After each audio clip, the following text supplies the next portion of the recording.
With this one, I didn't do much analysis. It's just I saw Splisher in the lineup and I was like, let's fucking go.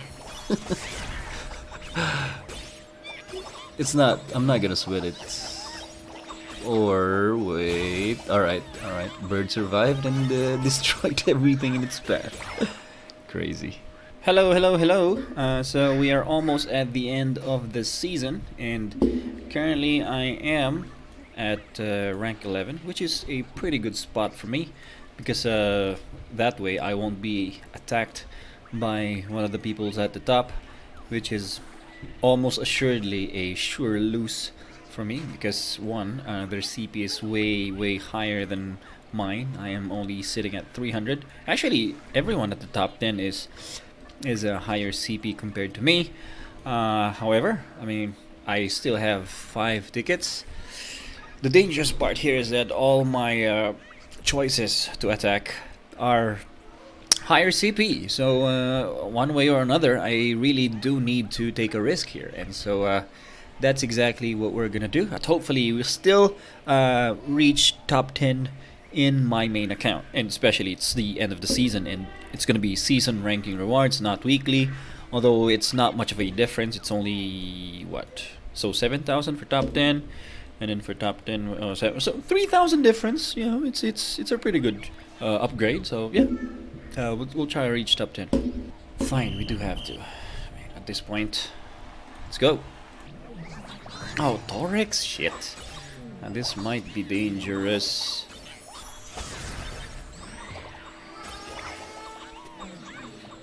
He will survive. And he did survive. Woo! That was crazy. That was good. Oh yes. I think I have a chance here. We just need to kill Toko before the healing comes again, which might be tough. We good. Alright. Man. That was almost. I had to admit. Alright, top 9, baby. Yep, we're back. Now for Ignatius, we are actually still at the top 100, so that is a good thing. Although we did not reach top 30, it is harder than I thought, because now a lot of the players have way higher CP compared to mine, and so it's just really hard to get into. I mean, I could have a good synergy, but at the end of the day, CP is still very important, and in terms of damage output, it will be really hard for me to get in. If you check out my battles, it's just, you know, or like this one, 40 plus 47,000 CP higher than mine. But if it's like you know, close to my CP, then I'm winning. So basically, I am an overachiever at this point for my CP. I am doing pretty well, right? But yeah. I think I'm just gonna save my tickets, because it's gonna be the end of the season, and when the new season kicks in, and then you go back to like, you know, low rank, then it'll be good to like increase your rank right away, so that at the end of the next week you'll have good rewards still, right? So I'm just gonna save my tickets, because it's very unlikely for me to drop out. I'm at 66, and it's also unlikely for me to get in the top 30. So I'm just gonna save my tickets for now. Yeah, so we have 10,000 Asterite. So meaning we there at the top 10 at the end of the season. And something to show you, we now have a pretty neat new title, Arena Top 10. I don't know if you can see that. I can like maybe show that to you over here. So when you reach top 10 in the season end, right, 2 to 10 familiar arena season, you will get this pretty neat title. It adds 2,000 plus CP in your character. So that one's pretty sweet. All right, now that we got that out of the way, we are going to talk about what to expect for the new season. And for the new season, it is looking like it is going to be hard to do an attack if you are from the range of 5% to 10%, because towards the end of the season I saw a lot of Swordboards, although it was only at awake 5 to awake 7, but it was really hard to kill, because especially in that range, 5% to 10%, a lot of us, like, because one of my accounts is actually in that range, it doesn't have a lot of damage output yet. And in order to kill a Swordboard towards the end, you will need a lot of damage output. Unless you are able to kill it like in the beginning of the match when it's still not yet powered up. So expect a lot of that. And if you are seeing a Swordboard that has good awakening and good amount of jelly, and plus it is beside a Toko with also very good awakening, then at least try to stay away from that. If you don't have any other options, then wait for the refresh, or you go ahead and take the risk.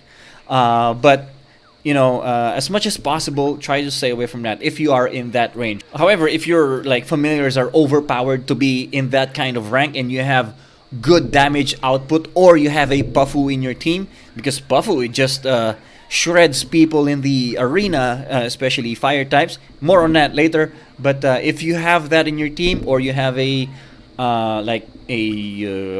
what do you call this? You have a hippocampus that has good awakening. So with a hippocampus, since the skill of hippocampus is AOE, it is possible that you can kill a Swordboard before it gets overpowered, right? So if you have those special cases, then go ahead. Swordboard is a sliced meat at that point for you. But for all the others who does not have enough damage output, try to stay away, because like you may end up in a very good position, like you are at an advantage. But most of the time, like in my other account, it ends up just being a loss because I run out of time before I can kill them. So it is really, really hard to kill a Swordboard and a Toko together, especially an overpowered Swordboard at that point where 3 familiars are already dead. Just to show you what I'm talking about, this is one of my matches, my alt account series, right? So I am on the defensive end, right? He has an Arachnis, a what do you call this? This is a Fire Lynx. So pretty good attacking team. Basically a lot of firepower, but I do have Petromaton over here, so that will help out in the defensive side of things to really buy me some time, right? But let's fast forward a little bit, because this really took a lot of time. So I am going to end up in a 3-on-2 situation, although Arachnis is about to die eventually. So yeah, there's a 3-on-2 situation, and then it became a 2-on-2 situation. And at this point, with Swordboard not having a burst damage, although he does do pretty good damage, but the thing about that is this is still like low awakening, only at awakening 5, so maybe not as strong as of the moment, but at the 5% to 10% range, this is a good way to defend, right? So you will really get a lot of wins defending with Swordboard and Toko beside each other, because again, at that range, there's really not a lot of firepower yet, and you will end up winning because they can't, or they will not be able to kill you before the time runs out. And that's why you will see a lot of Swordboard in the familiar arena this new season. I am going to show you one of my battles. I'll show you in this battle. I went against a A4 Buffoo, and Buffoo, like if you watch Buffoo over here, really good damage, right? It's crazy, and he has Tarakona beside a Buffoo, so it will be really hard to go against this kind of lineup, right? And he has a Staghorn over here to set things up. I have yet to decipher how to beat this. So if you didn't quite get that, that was my bird, and Puffoo was attacking him.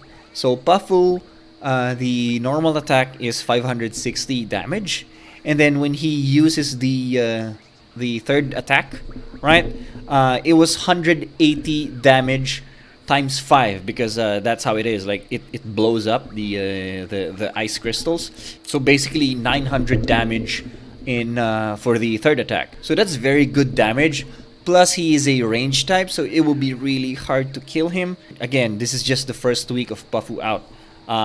We have 3 more weeks for people to have a Puffu, and I imagine there's gonna be a lot more people, especially seeing how dominant Puffu can be. There's gonna be a lot more whales who will try to get him, and then they will use him in the arena, and so I will have to have a counter attack if I want to stay relevant here in the arena. There's no other way to describe it.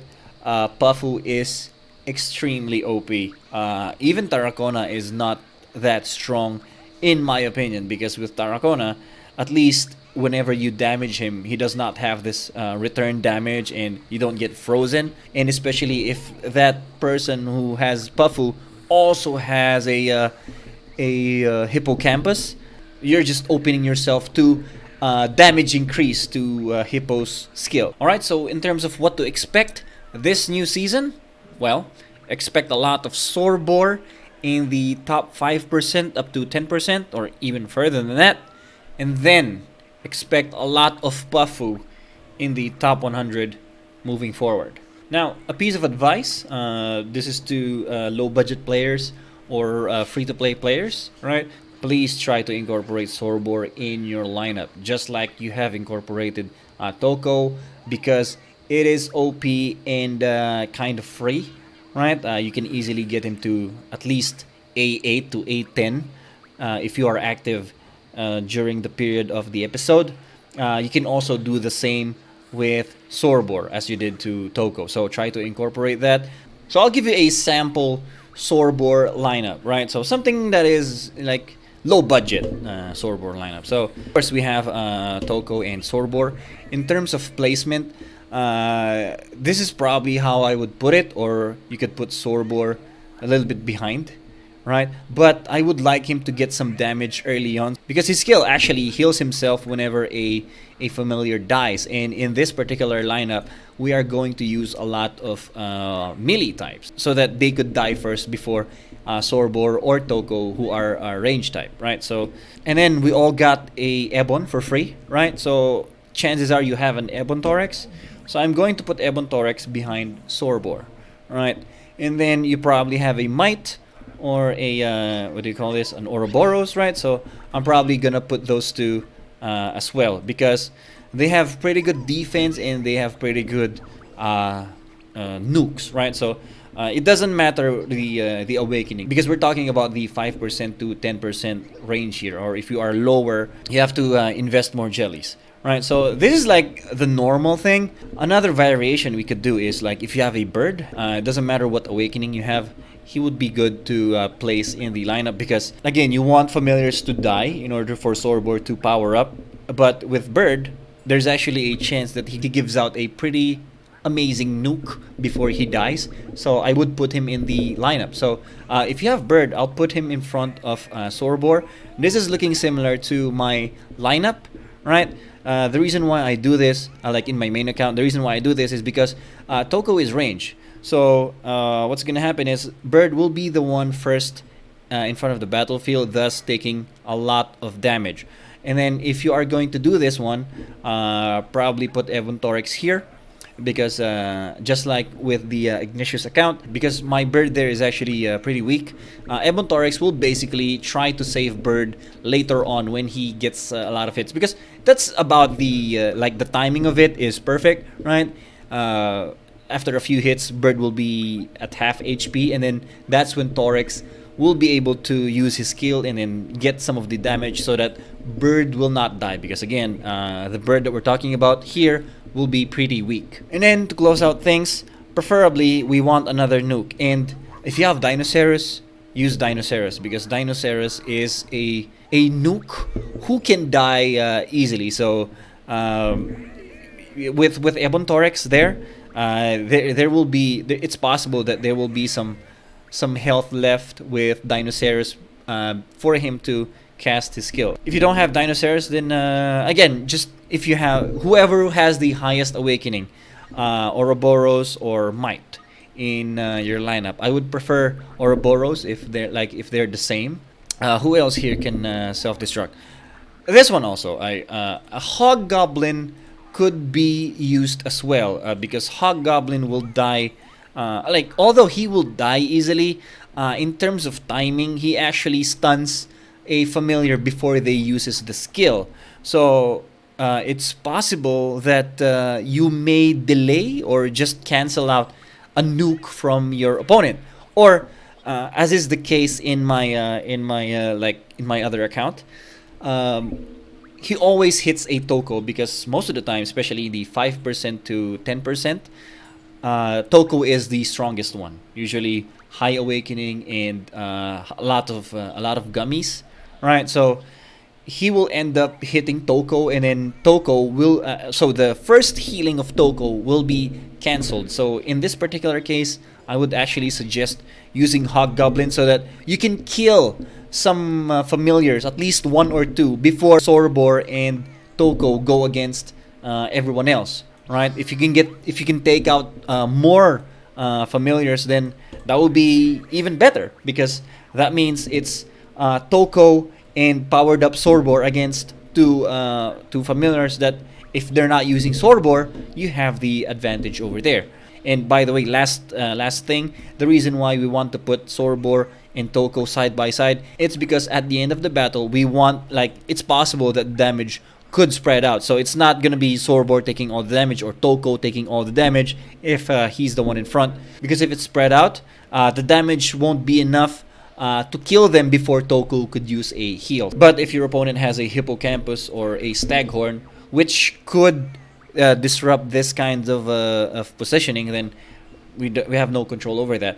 But just saying, like, most of the time, this is how you would like to end the battle with Toko and Swordboard side by side, possibly dividing hits from the opponent, right? So in that scenario, even if you are outnumbered, especially on the defensive end, you will end up with a win because they won't be able to kill you before the time runs out. And now we look at the first success of the 3 accounts. Ignatius. Yep. Wait. Rank 6. Okay. Rank 66. We got 6,000 asterite.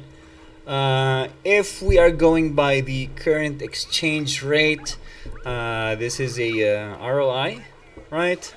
However, I don't have the black diamonds yet. Oh yeah. So if we're gonna use black diamonds, of course, technically it's not yet ROI, but we're gonna get there eventually, especially now that we've reached top 100. It is not hard to assume that we will be able to keep this up and stay at the top 100, or possibly reach the top 30 at the end of this season, especially if I'm able to make them stronger. I am for sure going to get a lot more jellies compared to what I have as of the moment.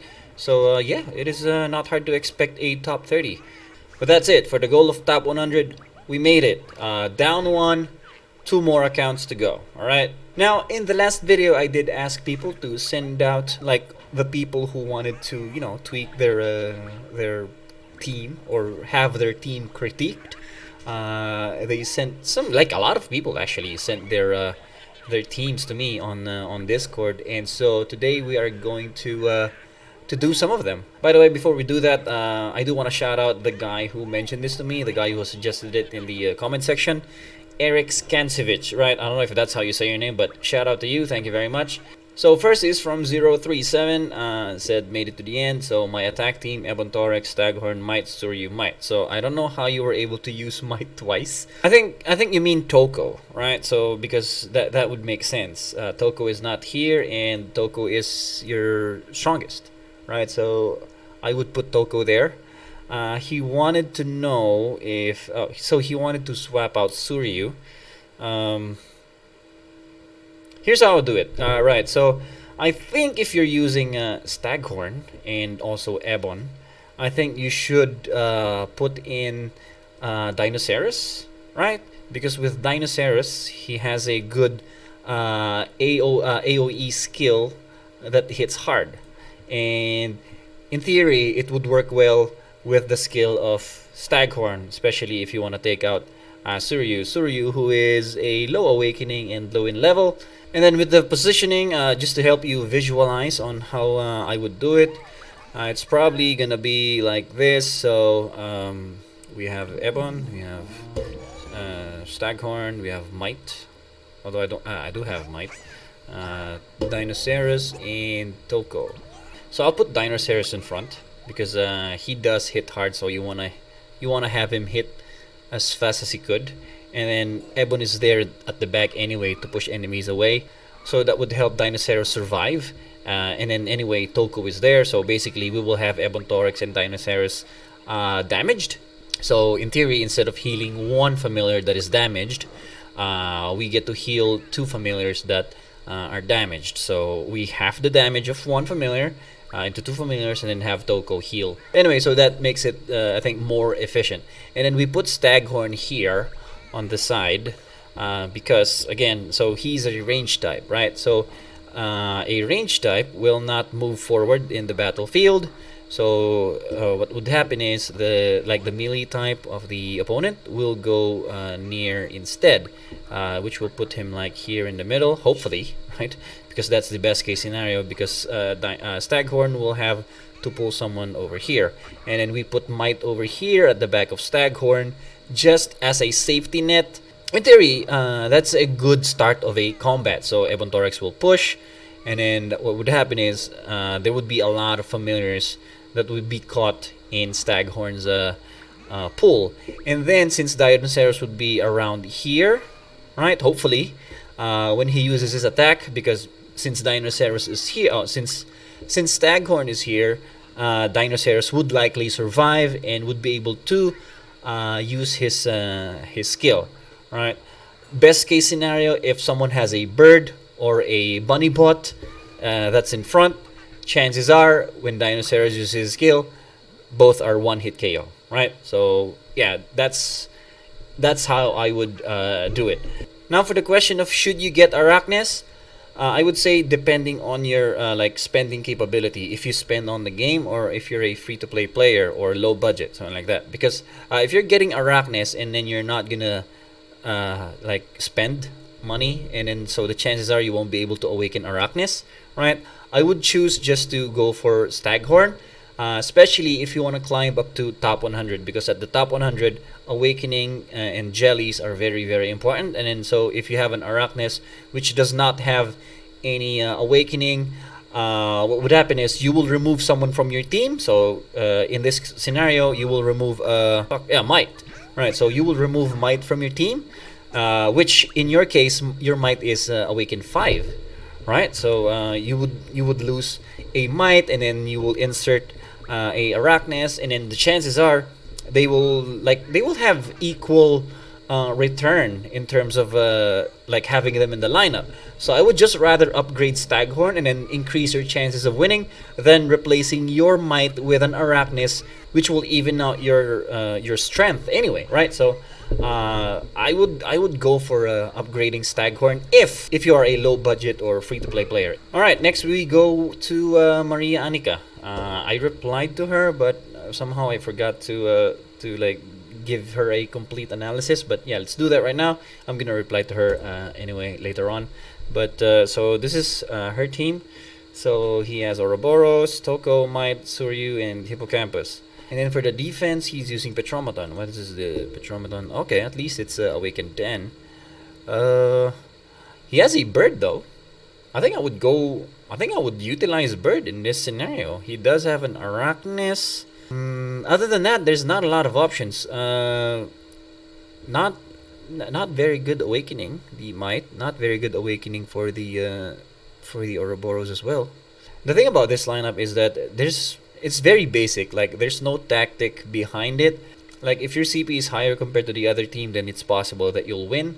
However, if it's just equal, and then or the other team CP is higher than yours, then since you don't really have any synergy here, then it's likely that you will lose. There is a synergy here between Suryu and Hippocampus. However, Hippocampus does not have any awakening, right? And then with Might, he is tanky, but not super tanky that you would want him to be your main tank, right? He does have a CC, and then Ouroboros will do some CC as well, so maybe that would help. But all in all, I don't like the chances here. It is possible that they will die faster than Toko could heal them. So I think I would probably put Bird, remove Might, and then possible keep Ouroboros, since since Bird is not that strong, we would need another melee to kind of uh, take some of the damage, or just CC for 2 seconds the familiars around Bird, so that uh, to make sure that Bird survives, in order for him to blow up and do a lot of damage around him, right? Or what you can also do is use a Sunflower.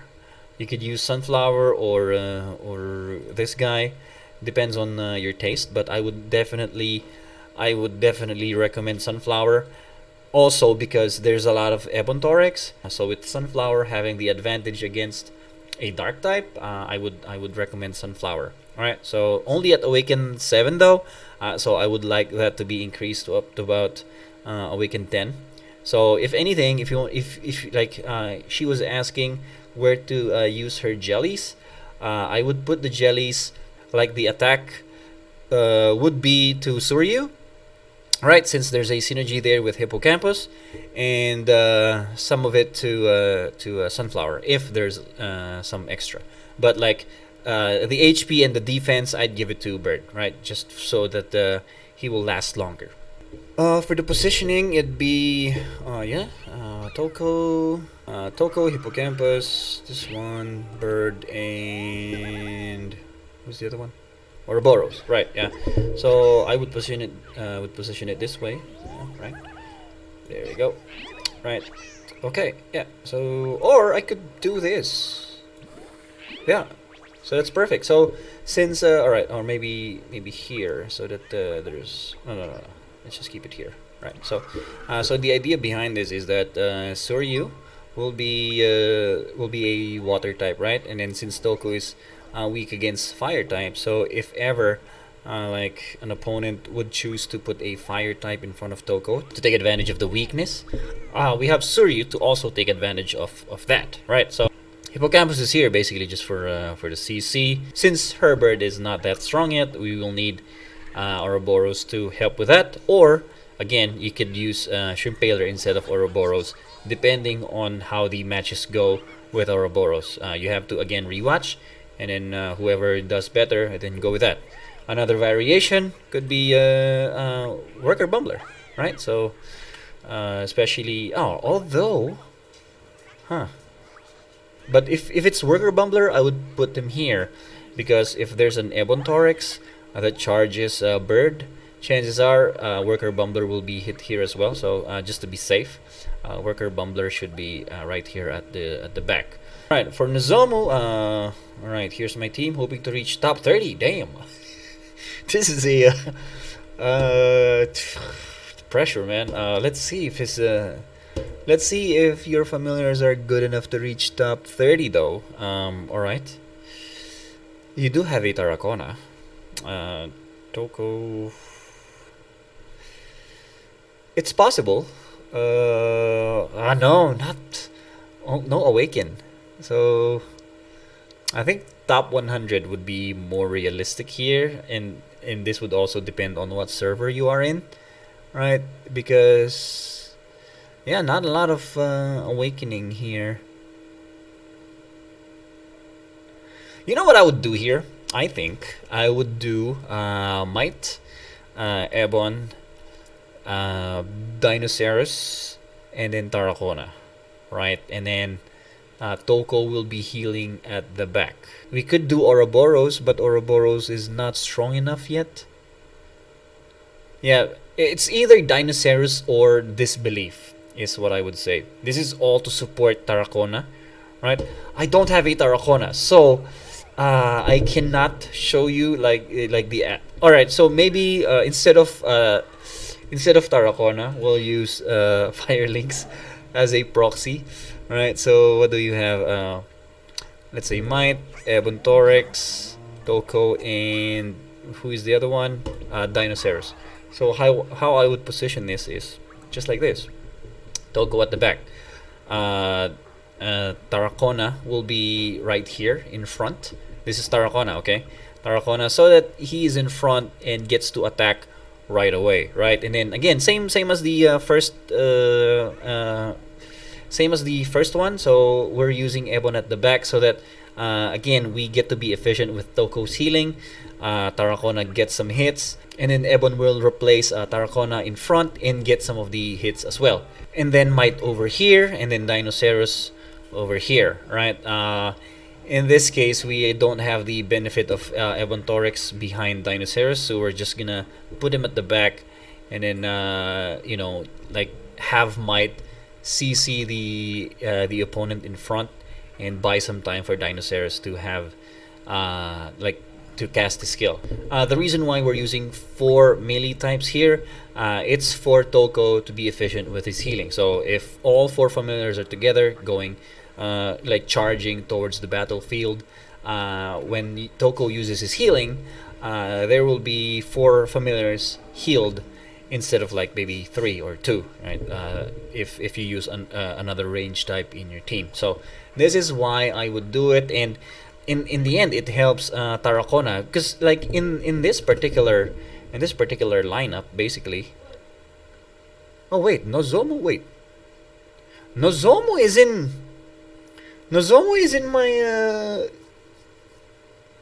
my server. He's going against Devil Bat. Devil Bat is Devil Bat is in my server. I just beat him like 3 times today, right? So turns out Nozomo is in my server. This this could be dangerous for me, but anyway, we're already here. But yeah, so in this particular case, Tarracona is your star player, so we want to build around Tarracona. So that's why in this particular case I put a lot of CC. So that's to help Tarracona survive. And then an advice that I would give you is like when the rare 4-star familiar selection egg comes out, when you get that, go and get a crab, because that would help with Tarracona a lot, right? He would help Tarracona survive and get more hits done, right? So in this particular scenario, I would replace either Dinoceros or Might. Let's see, what's your awakening? Dinoceros is 4, Might is 6. So yeah, I would probably replace Dinoceros, and then in that case, I would replace the positioning. So put crabs in front, right, and then have Might go at the back, right? So that's what I would say in this particular account. Definitely, you can reach top 100. I am not sure about top 30. It's getting very, very competitive. But if you can get more awakening for like let's say your Might or Ebon Torex, then top 30 could be very possible. And also it would depend on your jellies. Let's see your jelly count. So no jellies for Dinoceros. Oh man, you used a lot of jellies on Suryu. And then your Tarracona doesn't even have a jelly. What? But yeah, that's pretty weird. I'm sorry, I automatically assumed that your Tarracona is plus 300 already, because that's what usually happens. And then so I put you in a awkward position where you have a Suryu with plus 300 jellies, and I asked you not to use him. So I don't know, but so maybe just build your team again. So give eventually Tarracona 300 jellies, and then after that, you know, you can climb up to top 100. So it may take some time because it's not yet built. So give it maybe like 2 weeks to 3 weeks, and then you're gonna be there. So but that's it. There you go. Let's only do 3 for now.